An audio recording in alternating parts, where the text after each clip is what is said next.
दोस्तों, welcome to my channel. तो आज हम बात करेंगे new Korean BL series my batch is sowing के एपिसोड 1 के बारे में।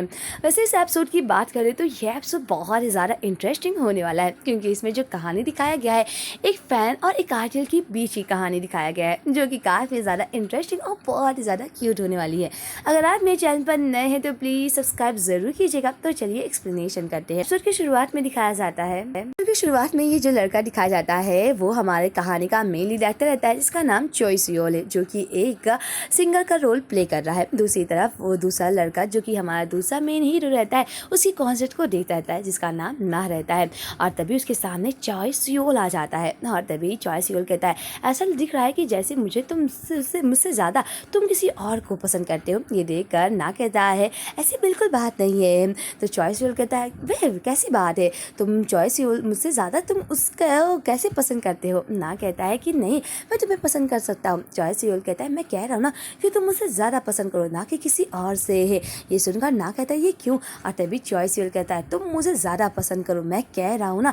और वो बहुत ही ज़्यादा क्लोज आता है। वैसे ये एक ना का सपना रहता है, क्योंकि ना चोई सियोल का बहुत बड़ा फ़ैन है, और एक फ़ैन के लिए अपने आइडल का सपना ऐसा तो नॉर्मली बात है। जब ना को ये सपना आता है तो वो कहता है, मैं अपने चोई सियोल के बारे में ऐसा सपना कैसे सोच सकता हूँ, क्या मैं पागल हो गया हूँ, मैं क्या कर रहा हूँ, मेरी हिम्मत कैसे हुई चोई सियोल के बारे में ऐसा सोचने के लिए।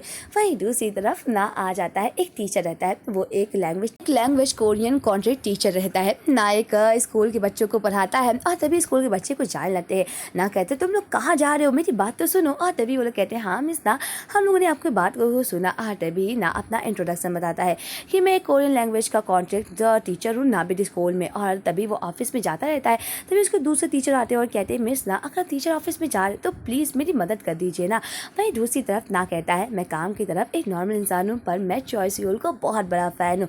और तभी ना कहता है, आज तो कुछ होने वाला है। वैसे ये एक नॉर्मल दिन है। ना जाता रहता है और इतना सारी किताबें ले आता है। तभी ना अचानक रास्ते में गिर जाता है। दूसरे शख्स के गिरने की वजह से ना से वो दूसरा जो शख्स रहता है वो कहता है, आई एम सॉरी। और तभी ना की मुलाकात चोई सियोल से होती है, वो भी उसके स्कूल में जहाँ वो पढ़ाता है। चोई सियोल इतना बड़ा आइडियल रहता है, उसको ना अपने सामने देखकर शॉक जाता है। उसे समझ नहीं आता कि चोई सियोल इसके सामने क्या कर रहा है, वो भी स्कूल में। और तभी चोई सियोल कहता है, क्या वो तुम ठीक हो। तभी ना कहता है, अचानक एक दिन चोई सियोल मेरे स्कूल में आ गया, ये कैसे हो सकता है, मुझे बिल्कुल भी समझ नहीं आ रहा है कि मेरे सामने मेरा सबसे बड़ा आइडियल सामने आ गया, मुझे तो यकीन नहीं हो रहा है। और तभी दिखाया जाता है कि ना कैसे चोई सियोल का फ़ैन हो जाता है। दूसरी तरफ दिखाया जाता है कि इस तरह ना काफ़ी सारे स्कूल में इंटरव्यू देने के लिए जाता है, और सब जगह वो काफ़ी अच्छे और काफ़ी कॉन्फिडेंस से इंटरव्यू देता है। पर कहते हैं ना, आप चाहे जितनी भी मेहनत करो, पर जब किस्मत में आपकी वो नौकरी मंजूर नहीं होती तो आप चाहे जितनी भी मेहनत करो वो बर्बाद ही जाती है। ना चाहे जितनी भी कोशिश करता उसकी सारी मेहनत बर्बाद हो जाती थी, क्योंकि चाहे वो जितनी भी मेहनत करे, पर उसे अंत में सारी तरफ से मैसेज आता है स्कूल की तरफ से कि मुझे माफ़ करिएगा, पर आप इंटरव्यू में पास नहीं होते हैं। ये देख कर ना बहुत ही ज़्यादा उदास और हताश हो जाता है, और वो गिव अप करने का प्लान बनाता है, क्योंकि आप चाहे जितना भी मेहनत करो, अगर आपका प्लान सक्सेसफुल नहीं होता तो आप थोड़े से तो हताश हो जाते हैं। यही ना के साथ भी होता है, ना बहुत ज़्यादा हताश हो जाता है। और तभी उसका दोस्त आता है और कहता है, वाह तुम्हारा क्या हुआ, क्या तुम इसी तरह बेड पर लेते रहोगे। तभी ना कुछ नहीं बोलता। इसी वजह से वो थोड़ा मूड चेयर अप करने के लिए आप एक म्यूजिक बजाता है, और जैसे ही ना वो म्यूजिक सुनता है, वो चोई सियोल के बैंड करता है। और ना के ऊपर काफ़ी जिम्मेदारियाँ हैं, वो अपने भाई बहन अपनी माँ का ख्याल रखता है। इसी वजह से ना बहुत सारी मेहनत भी करता है, और ना बहुत ज़्यादा परेशान रहता है। पर जैसे ही वो चोई सियोल का गाना सुनता है, उसकी सारी टेंशन गायब हो जाती है, और उसको दिल में काफ़ी ज़्यादा अच्छा महसूस होता है। और तभी ना उठता है और अपने लैपटॉप को चलाता है और चोई सियोल का कॉन्सर्ट दिखाता है।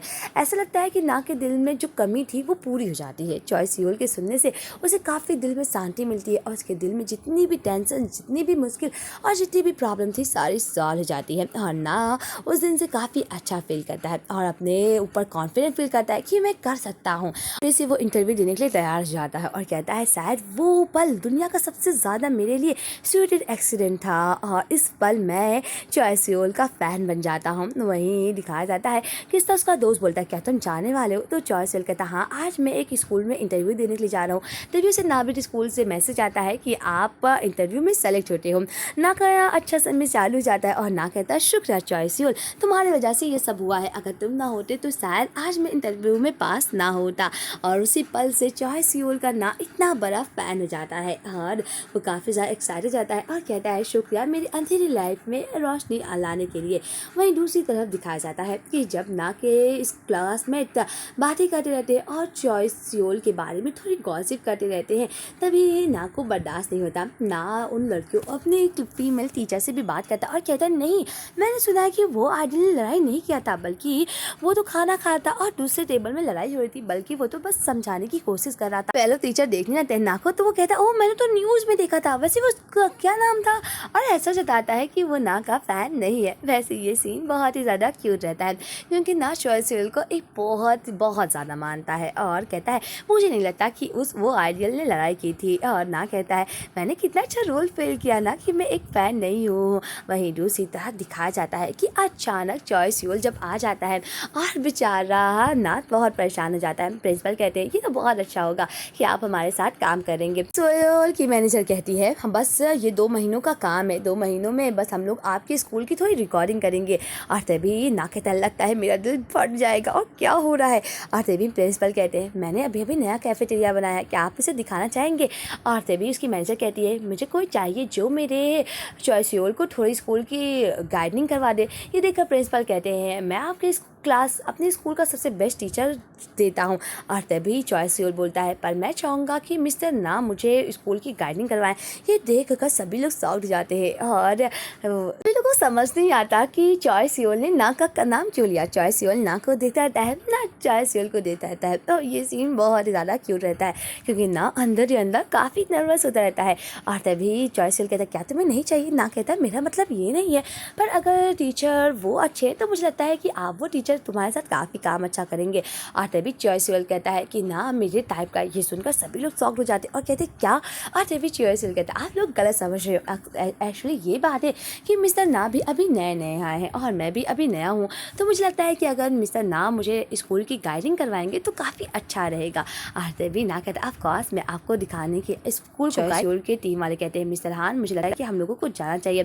तभी चॉय सियोल अपने टीम के साथ चला जाता है और तभी सभी लोग बातें कर लेते हैं कि चॉय सियोल रियल में तो और ज़्यादा हैंडसम दिखता है। और सभी लोग कहते हैं मिस्टर ना क्या आप ठीक है। ना के तो होश हो जाते हैं। ना कहता है मुझे सूरज की रोशनी से एलर्जी है, पर क्या हो रहा है मेरे साथ, मुझे ये बात समझ नहीं आ रही है। वहीं दूसरी तरफ उसका दोस्त कोशंग घर पे बैठकर खाना खाता रहता है। तभी चॉय ना आता और कहता है कोशंग तुमने मुझे बताया नहीं कि चॉय सियोल मेरे स्कूल में आने वाला है। ये सुनकर कोशंग कहता है मुझे नहीं पता था कि वो वहाँ पे फिल्म करने के लिए आने वाला है। ये सुनकर ना कहता है तुम्हें नहीं पता तो किसको पता, तुम चॉय सियोल के कंपनी के मैनेजर हो, तुम कैसे ये बता सकते हो। यही सलाह मुझे मिला तुम्हारे लिए कुकिंग करके लिए, तुम सच में बहुत बुरे हो। ये सुनकर कोशंग कहता है ओ क्या हुआ ना, तुम इतने रिएक्ट क्यों कर रहे हो। वहीं दूसरी तरफ ना अपने दोस्त के लिए कुकिंग करता है और तभी उसका दोस्त बोलता है वैसे तुम्हें तो खुश होना चाहिए ना, तुम उदास क्यों हो। और पता है तुम्हारी माँ सुबह दोपहर में फ़ोन कर रही थी, वो बहुत ज़्यादा चिंता कर रही थी। तो ना कहता है मैं दोपहर में बहुत ज़्यादा परेशान था इसलिए अपने फ़ोन को देख नहीं पाया। और तभी ना चॉय सियोल का इंटरव्यू देखने लगता है। उसके दोस्त कहता है मुझे तो बिल्कुल ये बात समझ नहीं आ रही है कि जब वो तुम्हारे स्कूल में आता है और तुम ऐसे फ़ैन हो कि जो चॉय सियोल फ़ैन मीटिंग में यहाँ तक कि उसे किसी भी इंटरव्यू में नहीं जा पाते हो। अच्छी बात है ना कि चॉय सियोल तुम्हारे साथ तुम्हारे स्कूल में शूटिंग कर रहा है। ये देखकर ना कहता है पर मैं एक ऐसा फैंस हूँ जो अपने आइडल को दूर से देखना चाहता हूँ, ना कि उनसे मिलना चाहता हूँ। सच बताऊँ ऐसी फीलिंग्स मैं तुम्हें बता भी नहीं सकता हूँ, अंदर से मैं बहुत ज़्यादा डरा हुआ फील कर रहा हूँ जब मैं अपने आइडल को पास में देखा। ये देखकर उसका दोस्त उसे मजाक उड़ाता है और कहता है तुम्हें तो बहुत एक्साइटेड होना चाहिए। और कहना चाहिए कोशंग मैं तो मर गया, मैंने अपने आइडल को सामने से देखा। ये सीन काफ़ी फनी रहता है। क्लास में सभी बच्चे काफ़ी एक्साइटेड रहते हैं कि सिंगर चॉय सियोल हमारे स्कूल में शूटिंग करने वाला है, क्या ये बात सच है। तभी वहाँ पर ना आ जाता है और सभी बच्चे ना से पूछते हैं, पर आज ना भी काफ़ी सज धज के आता है। एक नॉर्मल आउटफिट नहीं बल्कि एक कूल सा आउटफिट पहन के आता है। ये देखकर सभी क्लासमेट कहते हैं मिस्टर ना क्या आप शादी में जाने वाले हो। तो ना कहते नहीं मैं तो यूजली ऐसे ही ड्रेस करता हूँ, अक्सर तो मैं ऐसे सो भी जाता हूँ। वैसे क्लास स्टार्ट होता है और बुक को ओपन ओपन करो। वहीं ना जब क्लास सीढ़ियों से उतरने लगता है तो वो कहता है क्या मुझे ये उतार देना चाहिए, ये कुछ ज़्यादा ही नहीं हो गया है, लगता है कुछ ज़्यादा हो गया। और वो अपनी डायरी के बारे में सोचता रहता है कि ये ज़्यादा हाईलाइट लग रहा है। और तभी उसकी मुलाकात फिर से चॉयसियल से हो जाती है। और तभी चॉयसियल कहता है हेलो मिस्टर ना। ना कहता है ओह गुड मॉर्निंग चॉयसियल। चॉयसियल ना एक दूसरे को देखते रहते हैं, थोड़ा नर्वस हो जाता है और कहता है चॉयसियल तुम यहाँ पे आ गए हो। और चॉयसियल कहता है हाँ मैं यहाँ पे आ गया हूँ, वैसे हम लोगों की रिकॉर्डिंग होने वाली है ना। और तभी ना चॉयसियल को देखता रहता है, वैसे आप अपने आइडियल जिसे आप बहुत मानते हो उसका अगर सामने से देखो तो नर्वस तो हो गई ही ना। और तभी चॉयसियल कहता है हम लोग रिकॉर्डिंग की तरफ है ना तो हम लोग को चलना चाहिए। और तभी ना कहता ओ चॉयसियल मेरा इतना बड़ा हीरो मेरे सामने है, मुझे तो यकीन नहीं हो रहा है। चॉयसियल कहता है मिस्टर ना क्या हुआ। और चॉयसियल जाने लगता है ध्यान दो तुम अभी चॉयसियल के साथ हो और अपने आप को शर्मिंदा मत करो। और तभी ना कहता है कि वैसे ये स्कूल काफ़ी प्रिटी है ना। तो ना कहता हाँ ये स्कूल काफ़ी प्रिटी है और ये काफ़ी अच्छा है। और तभी चॉयसियल ना की तरफ आता और कहता है मिस्टर ना एक बात बोलना चाहता हूँ, आप मुझसे अपनी नज़रों को क्यों छुपा रहे हो, आप मेरी आंखों में देखकर बातें भी नहीं कर रहे हो, क्या मेरे फेस में कुछ लगा है जो आप इतने नर्वस हो रहे हो। पर ना कुछ नहीं बोलता है, वो क्या बोले कि वो चॉयसियल का इतना बड़ा फैन है। और रवि ना कहता ओह मेरा मतलब है। और तभी चॉयसियल कहता है क्या मैंने आपको उदास किया है, क्या मेरी वजह से आप कोई परेशान हो, क्या आप नहीं चाहते हो कि मैं आपको पिक करूँ। और तभी ना कहता है नहीं नहीं ऐसी बात नहीं है, अगर ऐसी बात है तो मैं चाहूँगा कि आप दूसरे टीचर को पिक कर लें। चॉयसियल कहता है नहीं मैं किसी और टीचर को पिक नहीं करूँगा। तो ना कहता है क्यों। और तभी चॉयसियल कहता है मैंने कहा था ना कि तुम मेरे टाइप को हो। और तभी ना कहता है मैं जानता हूँ कि हम दोनों एक ही उम्र के हैं और हम दोनों एक दूसरे के साथ अच्छे से बातों को समझा सकते हैं, इसीलिए चॉयसियल तुमने मुझे चुना है। पर मैं चाहूँगा कि दूसरे टीचर स्कूल को ज़्यादा अच्छे से समझते हैं और अच्छी तरह से जानते हैं, इसी वजह से वो काफ़ी अच्छे पार्टनर होंगे, मुझसे अच्छे हैं और इसी वजह से मुझे लगता है कि तुम्हें दूसरे टीचर को पिक कर लेना चाहिए। पर चॉयसियल कहता है मैंने पहले ही कह दिया था कि तुम मेरे टाइप को हो। तो ना कहता क्या तुमने क्या बोला। चॉयसियल कहता है मैं बोल रहा हूँ ना कि तुम मेरे टाइप के हो और ये कोई वैरायटी शो के बारे में नहीं बोल रहा हूँ, मैं अपने बारे में बोल रहा हूँ मिस्टर ना अर्जुन, तुम मेरे टाइप के हो। और ये सुनकर ना शौक जाता और कहता है क्या ये कैसे हो सकता है।